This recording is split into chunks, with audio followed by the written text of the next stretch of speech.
Hey everyone, Mr. Happy here, and finally, after what feels like months of no Yoshi-P interviews, we finally have one coming out of the Korean Fan Festival. It was posted on r/Final Fantasy XIV discussion by Blackmore Knight, and the translations were from an interview that was done by RulaWeb. The source is posted right there, and I'll include the link to this thread in the description of the video below.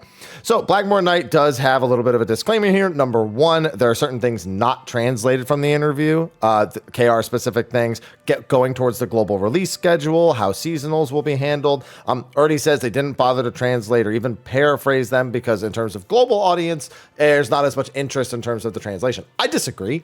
I think it's really great to see Korea, because you have to remember that Korea and China getting to parity with the global game, while they are on different servers, it does actually change things like the world race or the way that resources are handled, because I know a lot of Korean and Chinese players VPN out of the country and actually do consume some international content, which means that as a content creator, at the very least, there's of interest to me, and the shared sentiment about things as they release could be gauged across more regions versus just the global and then waiting months to see reception from other regions. So I feel like the feedback loop being more universal is actually important. But we know that it's happening, so I guess that's enough. Number two, 69 points as I'm looking at this. Nice. Number three, translation was done with Gen AI, which has been surprisingly coherent, as this sort of thing is more coherent than Google Translate natively on the webpage. As always, take machine translation with a grain of salt. So thank you, Blackmore Knight. Looking forward to seeing what we have here from this interview. So these are paraphrased, of course. Final Fantasy 14 and 16 were developed concurrently by different teams. Senior staff from 14 were moved into a new 14 team, or in the new 16 team around 3.4, 3.5. This is in line with what we were told the development process was like back when 16 wasn't out yet. While 14 team was replaced with a younger generation of team members. Yoshi feels there weren't significant impacts to the game design due to this, but did note that things like the lead artist sharing technologies to also help improve 14's graphics meant the entire division has grown together. Yeah, a lot of people still like to try to draw the comparison between 14 and 16 in terms of like one being better or worse because the other existed, like 14 losing resources, which is always technically going to be true because you're losing the people who have, you know, they have some experience, and the people who need to gain the experience are the people stepping in.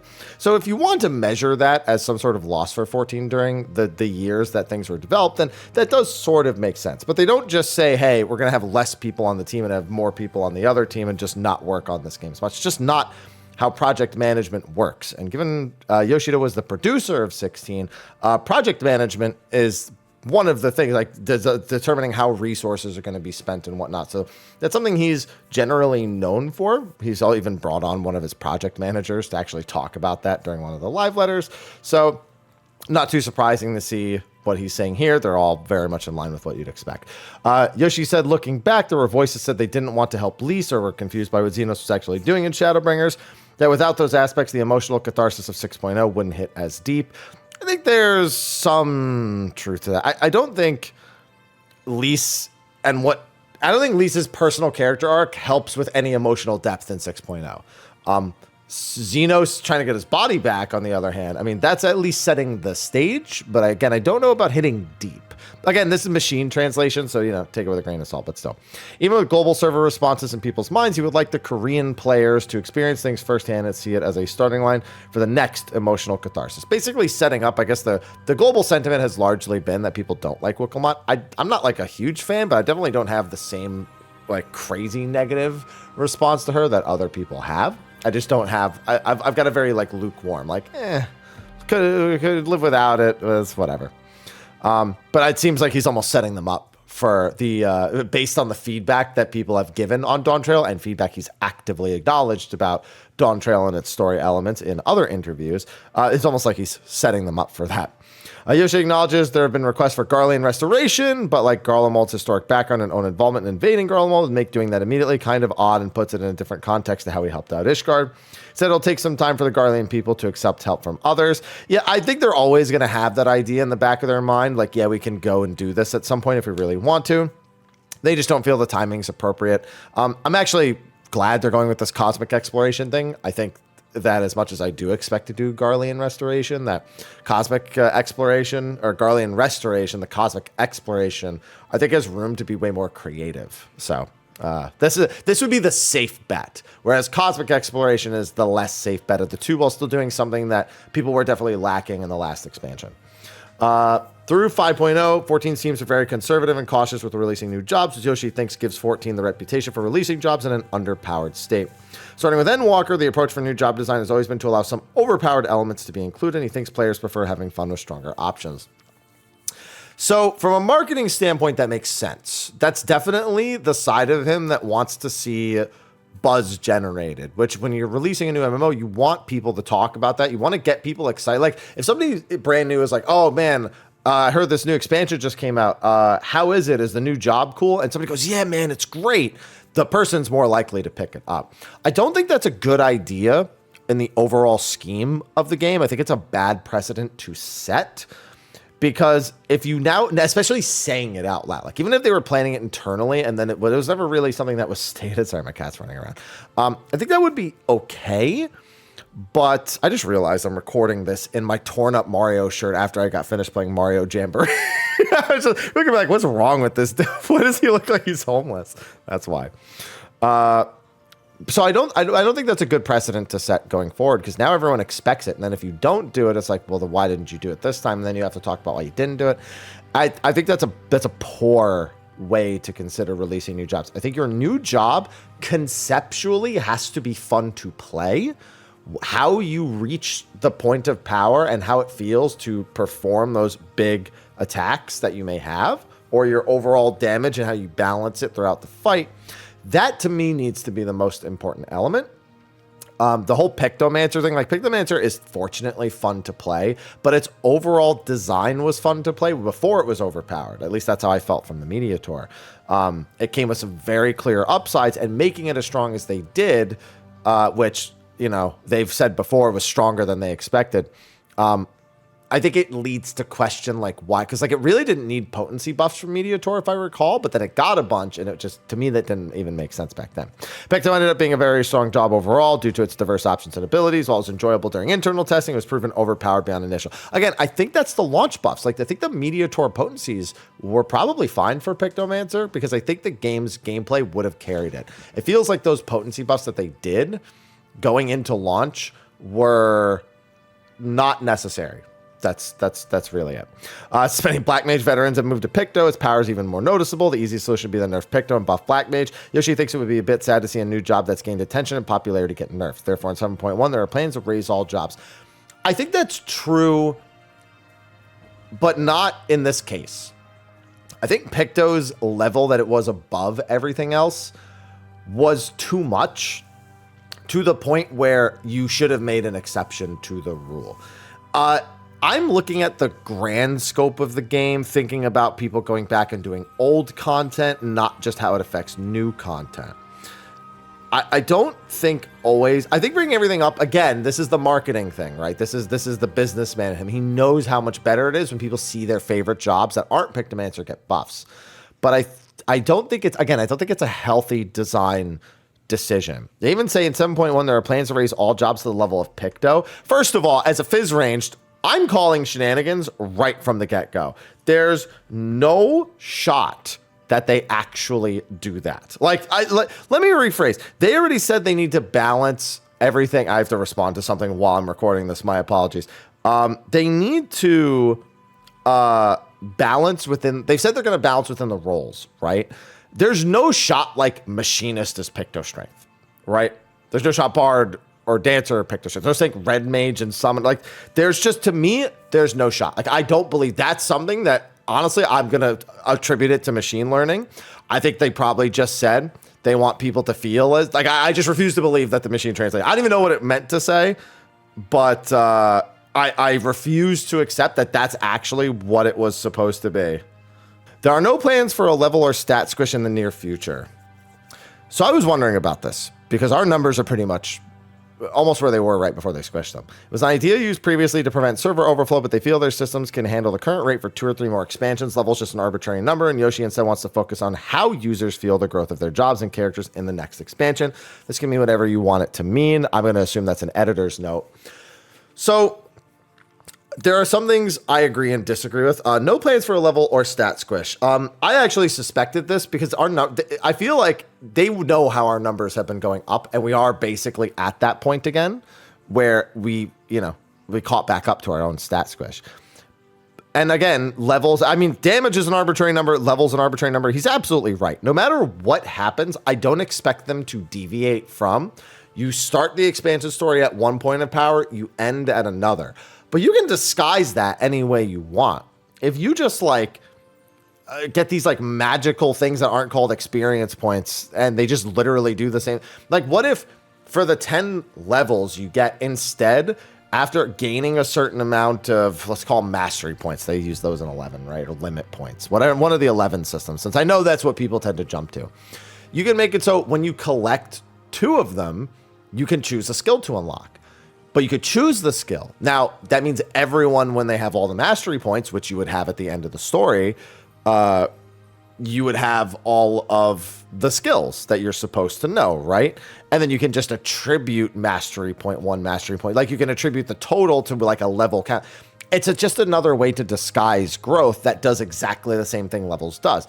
Maybe it gives people an option so they can pick a skill they like cooler. It makes capstone skills not as fun unless you need to learn all the other skills to learn the final skill, which is something they can do also. But I'm just spitballing ideas. All I'm saying is, no matter what they do, I don't expect character growth to either be infinite or even extended past what you would normally experience in the game's already traditional leveling curve. Because they don't want people being able to go into ultimate or savage and just be missing something that because they didn't arbitrarily grind it after they got to max level, especially with the number of jobs that we have. It would feel very it's as counterintuitive to me as the loot lockout that we currently have, or the way our loot system works now that we have the number of jobs that we have.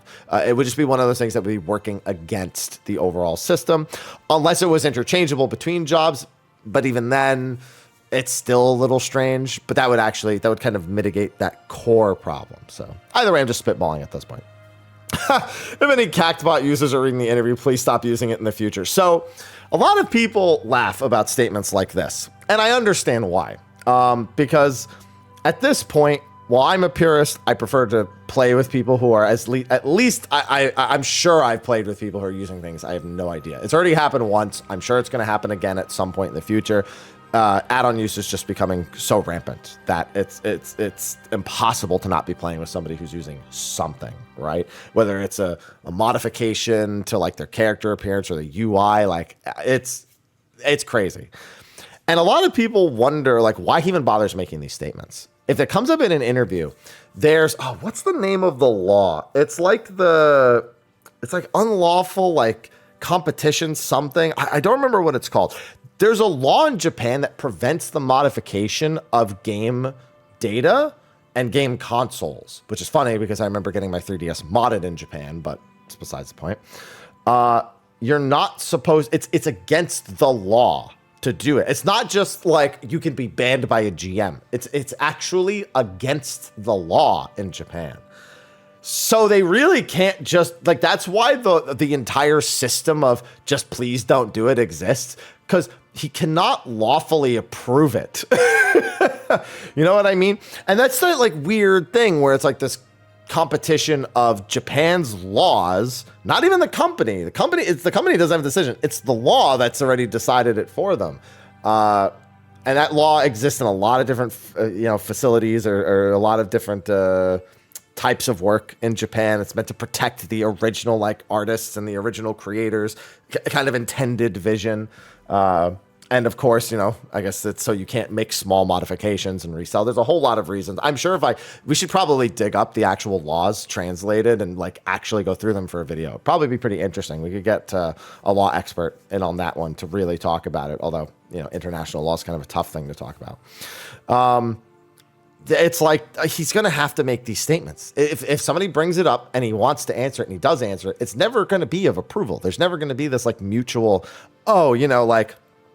other than the just don't talk about it thing. It just won't happen. It can't happen. You know what I mean? So, and he says all the usual thing about how all content is cleared using internal testing. The current completion rate for Ultimate is higher than they anticipate intended, and it is likely due to third-party tool. There's a big editor note here.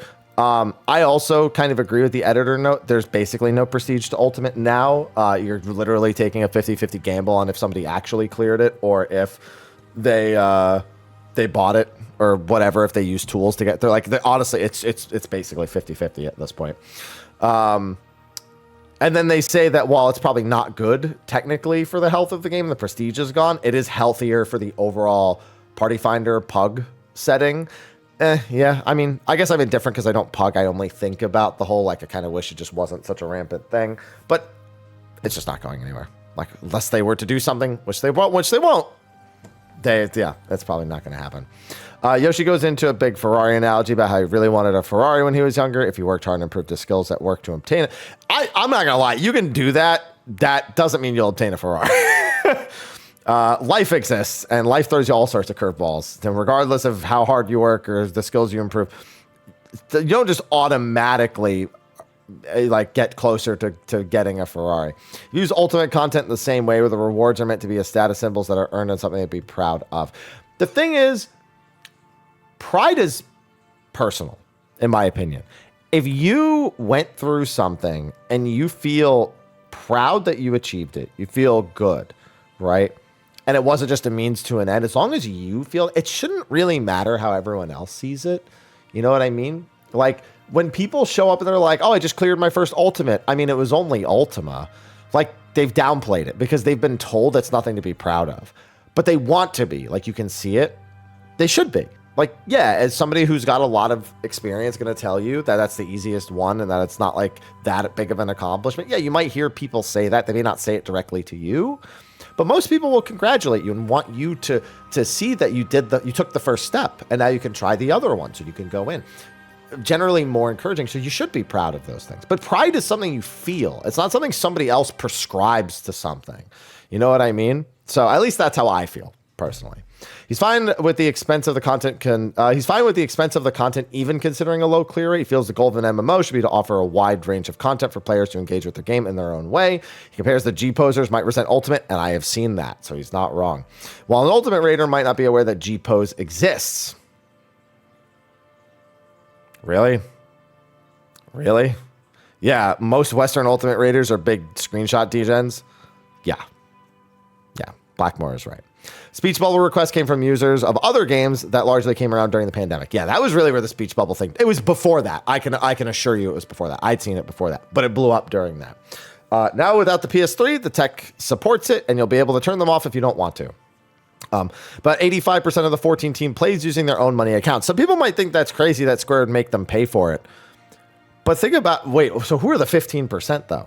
I guess it could be like a spouse, or it could be someone at work who pays for it. But I wonder if it's that 15% is Square. I guess that's the other thing. We don't know what the 15% is. I don't know. But some people, yeah. But wouldn't you prefer that the people making the game want to do that? As long as they're not being blackmailed into it, you know, like, no, you have to do it. You have to play it. And they actually like want to, then it should be fine. CBU3's policy is to, one, make a game that we at least we find enjoyable, and two, ensure that we turn a profit. Yeah, the second part's a big one. They make something they don't enjoy. They don't know how anyone in the world else. I wonder if that's what happened with Blitzball. I wonder if they were just like, man, this really sucks, huh? We don't want well, something they do enjoy means at least one person in the world likes it. Who would play a game whose creators don't find it appealing? I mean, we've gotten plenty of features that are only in the game because somebody just thought something was a fun idea and did it. Like things like Mahjong, for example. So totally got that.